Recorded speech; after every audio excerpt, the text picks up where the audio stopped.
Have you ever had one of those days where you have just wanted to escape your reality?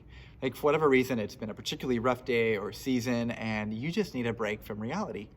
And sometimes, in order to escape that reality for a little while, you may need to get a good book and get lost in it, or perhaps watch a movie in order to temporarily escape your reality and to immerse yourself into a different reality.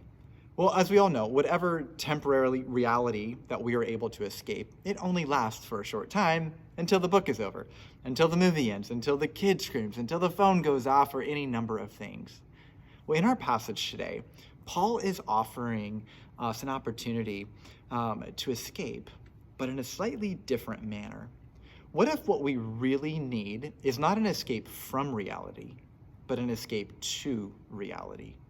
And this is what Paul is offering us today, an escape to reality. So I'm going to read Colossians 3, verses 1 through 4.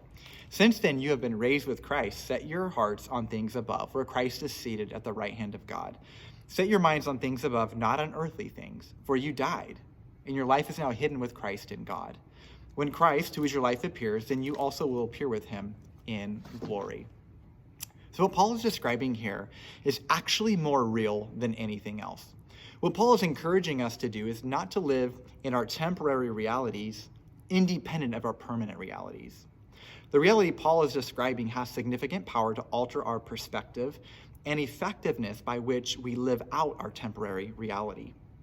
Paul starts off verse 5 by saying, "Put to death, therefore, what belongs to your earthly nature." And then he lists a bunch of specifics. So by the therefore, in between informing us of our true reality, and by commanding us to put off certain behaviors, he is saying that the power to live effectively and winsomely in the place that is not our true reality is to be keenly aware of our true reality.